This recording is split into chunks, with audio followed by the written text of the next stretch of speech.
नमस्कार दोस्तों, आज हम बात करेंगे दुनिया कैसे बनी, पृथ्वी के इतिहास व जीवन की उत्पत्ति के बारे में। तो आइए जानते हैं। ब्रह्मांड व दुनिया इंसानों के लिए हमेशा से ही रहस्य का विषय रही। आज इतनी वैज्ञानिक तरक्की के बावजूद भी हमारी धरती पर ऐसे कई रहस्य मौजूद हैं जिसका पता लगाना वैज्ञानिकों के लिए भी असंभव सा है। आम लोगों के मन में भी पृथ्वी को लेकर अनेकों सवाल आते होंगे कि पृथ्वी की उत्पत्ति कैसे हुई या दुनिया कैसे बनी, पृथ्वी का जन्म कैसे हुआ, पृथ्वी की संरचना कैसे हुई। इस प्रकार के सवालों के जवाब जानने के लिए हर कोई उत्सुक रहता है। कुछ धार्मिक मान्यताओं के मुताबिक पृथ्वी का निर्माण भगवान या ईश्वर ने किया। वहीं हिंदू और ईसाई व इस्लाम धर्म की मान्यता भी दुनिया के बनने को लेकर अलग अलग है। वहीं पृथ्वी के निर्माण को लेकर विज्ञान का मत अलग है। वैज्ञानिक मानते हैं कि धरती सूरज से निकला एक आग का गोला था और समय के साथ ठंडा हो गया, जिसके बाद धरती पर जीवन की उत्पत्ति हुई। पृथ्वी की उत्पत्ति के बारे में वैज्ञानिक धारणा यह है कि तकरीबन 5 बिलियन वर्ष पूर्व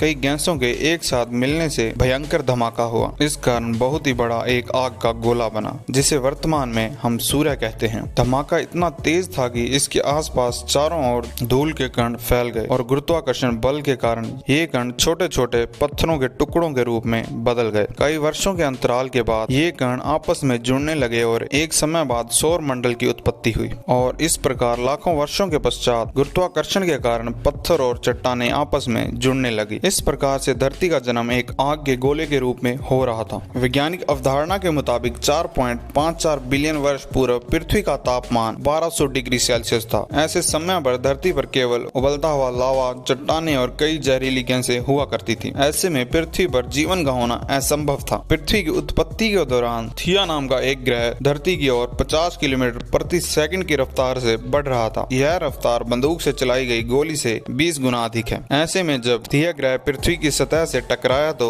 बड़ा धमाका हुआ, जिससे बहुत सारा कचरा धरती से बाहर निकला और साथ ही यह ग्रह धरती में समा गया। हजारों वर्ष के अंतराल के बाद धरती से निकला कचरा गुरुत्वाकर्षण के कारण एक गेंद का रूप बन गया, जिसे हम आज चांद कहते हैं। इस प्रकार से चांद की उत्पत्ति हुई। पृथ्वी की उत्पत्ति के बाद अंतरिक्ष से बची हुई बाकी चट्टानें पृथ्वी पर गिरने लगी। इन चट्टानों में अजीब प्रकार के क्रिस्टल थे, जिसे आज हम नमक के रूप में प्रयोग करते हैं। आपको यह जानकर हैरानी होगी कि यह समुद्र का पानी इन्हीं चट्टानों के अंदर मौजूद नमक से निकलता है। धरती पर जीवन की इस यात्रा के दौरान अब तक 3.8 बिलियन वर्ष पहले पानी की उत्पत्ति हो चुकी थी। पृथ्वी पर लगातार ज्वालामुखी फट रहे थे और साथ ही उल्का पिंडों की बारिश भी हो रही थी। धरती पर पानी और नमक के साथ ही उल्का पिंडों द्वारा अन्य पदार्थ भी आ रहे थे, जिसे कार्बन और अमीनो एसिड आदि। यह पदार्थ हर जीव जंतु और पौधों में मौजूद है। उल्का पिंडों के इतनी ऊंचाई से गिरने पर यह पानी की गहराई में चले जाते थे, जहां पर सूर्य की किरणों का पहुंच पाना असंभव था। बाद में यह उल्का पिंड ठंडे होकर पानी में जमने लगते थे। इसके बाद यह एक प्रकार से चिमनियों का आकार लेने लगे और ज्वालामुखी की दरारों में पानी आ जाने से चिमनियों से धुआं निकलने लगा, जो बाद में एक प्रकार के केमिकल सूप का रूप ले लिया। इसी वजह से धरती पर माइक्रोस्कोपिक जीवन की शुरुआत हुई और पृथ्वी पर सिंगल सेल बैक्टीरिया की उत्पत्ति हुई। धरती की उत्पत्ति के दौरान जब समुद्र की निचली सतहों पर पौधे और पत्ते उग रहे थे और इन पर जीवित बैक्टीरिया पैदा हो रहा था, वैज्ञानिक भाषा में इन्हें स्ट्रोमेटोलाइट कहा जाता है। ये अपना भोजन सूर्य की किरणों से बनाते हैं और इस प्रक्रिया को वैज्ञानिक प्रकाश संश्लेषण कहते हैं। प्रकाश संश्लेषण प्रक्रिया में सूर्य की किरणें कार्बन डाइऑक्साइड और पानी को ग्लूकोज के रूप में परिवर्तित कर देती हैं। इसके साथ यह प्रक्रिया में सह उत्पाद के रूप में ऑक्सीजन गैस होती है, जो मनुष्य के लिए प्राणवायु है। समय की लंबी प्रक्रिया के बाद समुद्रों में ऑक्सीजन गैस भर गई और इसके कारण पानी में मौजूद लोहे को जंग लगने लगी और इस प्रकार से लोहे का अस्तित्व सामने आया। एक लंबे अंतराल के बाद ऑक्सीजन गैस समुद्र की सतहों पर आने लगी, जिससे कि जीवन संभव हुआ। वैज्ञानिकों के अनुसार 2 बिलियन वर्षों पर पृथ्वी पर ऑक्सीजन का स्तर बढ़ता रहा और साथ ही पृथ्वी के घूमने की समय सीमा भी कम होती गई। वर्तमान की तुलना में 1.5 बिलियन वर्ष पहले एक दिन 16 घंटे का होता था। धीरे धीरे समय के साथ समुद्र के नीचे की जमीन सतह बड़ी बड़ी प्लेटों में तब्दील हो गई और इसके नीचे के लावे में ऊपर की सतह को गतिमान कर दिया और ऐसे में पृथ्वी की सभी प्लेटें आपस में जुड़कर एक विशालकाय द्वीप बन गया। इस प्रकार से धरती का पहला सुपर कॉन्टिनेंट रोडिनिया लगभग 400 मिलियन वर्ष पहले तैयार हुआ और अब धरती का तापमान घटकर 30 डिग्री सेल्सियस हो चुका था और साथ में दिन 18 घंटे के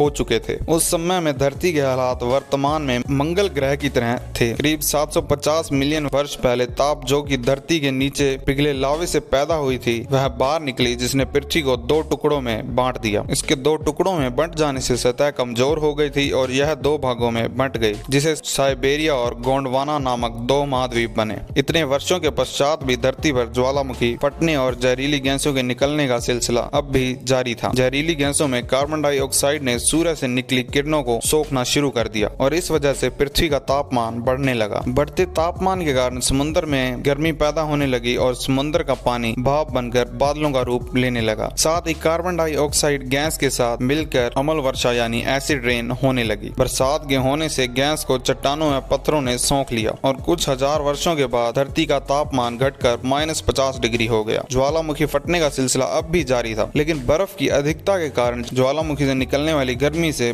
बर्फ पिघल नहीं रहा था और इसके अलावा और कोई स्रोत नहीं था जो जहरीली गैस कार्बन डाइऑक्साइड को सोख सके। सभी चट्टानें तथा पत्थर बर्फ के नीचे दबे थे। कुछ समय पश्चात कार्बन डाइऑक्साइड गैस की ताकत ने सूर्य की गर्मी को सोखना शुरू किया, जिससे बर्फ पिघलने लगी। इसके बाद दिन 22 घंटे के हो गए। धरती पर जीवन की शुरुआत। लगातार रही बर्फ के कारण सूर्य से पराबैंगनी हानिकारक किरणें सीधी पृथ्वी पर पड़ रही थी, जिसकी वजह से केमिकल रिएक्शन होना शुरू हुआ और पानी से हाइड्रोजन पेरोक्साइड बनी और इसके टूटने के बाद प्राणवायु ऑक्सीजन बनने लगी। जब ऑक्सीजन गैस 50 किमी धरती के ऊपर गई तो फिर वहाँ एक केमिकल रिएक्शन होना शुरू हुआ, जहाँ पर अमेज़न नाम की एक परत बनी, जिसने सूर्य से बैंगनी किरणों को सीधे धरती पर आने से रोकने का कार्य किया, जिसने इंसान की शुरुआत को एक आधार दिया। अगले 150 मिलियन साल तक इस गैस की परत काफी मोटी हो गई और धरती पर ऑक्सीजन गैस की मात्रा बढ़ने लगी, जिससे पेड़ पौधे अस्तित्व में आए और इंसानी जीवन यापन करना संभव हो पाया। क्या आपको भी पृथ्वी के अस्तित्व के बारे में पता था? तो कमेंट करके जरूर बताएं। गाइस, अगर आपको यह इन्फॉर्मेशन अच्छी लगी तो वीडियो को लाइक करें, चैनल को सब्सक्राइब करें और बेल नोटिफिकेशन को भी प्रेस करें।